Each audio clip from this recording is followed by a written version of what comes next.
cet homme prévoyait d'assassiner sa femme. Il utilisa l'excuse de l'emmener manger au KFC. Mais en réalité, il la conduisait au bord d'une falaise, avec l'intention de la pousser dans le vide. Cependant, juste au moment où il s'apprêtait à passer à l'acte, sa femme lui annonça soudainement qu'elle était enceinte.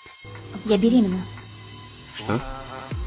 Mike était complètement abasourdi. À l'origine, il n'avait pensé qu'à hériter de la fortune de sa femme. Mais il n'avait pas anticipé l'arrivée d'un enfant. Sans autre choix, il décida de laisser sa femme vivre encore 10 ans. Après la naissance de l'enfant, il recommença à comploter pour se débarrasser de sa femme. D'abord, il fit manger à sa femme du KFC contenant des somnifères. Une fois qu'elle fut inconsciente, il alla dans le salon et mit le feu au canapé, alors qu'il s'apprêtait à retourner dans la chambre pour prendre l'enfant. Les flammes firent tomber un cadre photo du mur, et le bruit réveilla sa femme. Mike se recoucha rapidement sur le lit, mentant que l'animal de compagnie de la famille avait renversé quelque chose. Mais sa femme sentit une odeur de brûlé. Elle se leva précipitamment et réveilla ses parents. Son père éteignit le feu avec de l'eau, et le plan de Mike pour tuer sa femme échoua une fois de plus. Le lendemain, sa femme assuma la responsabilité de l'incendie, disant qu'elle traversait une mauvaise passe mentale ces derniers temps. Son père lui suggéra de consulter un médecin. Malheureusement, Mike surprit cette conversation. Afin de se débarrasser de sa femme le plus vite possible, Mike élabora un autre plan. En raison des dégâts causés par l'incendie, il suggéra de déménager dans une nouvelle maison, et mentit en disant qu'il pouvait débourser 300 000 € si sa femme pouvait mettre 300 000 € de son côté, leur permettant d'acheter une grande maison ensemble. Pour convaincre sa femme, Mike choisit délibérément une nouvelle maison luxueuse dans un quartier huppé. Sans surprise, sa femme fut tentée en la voyant. Mais en réalité, Mike n'avait que 2 €, et ne possédait pas du tout les 300 000 €. Malgré cela,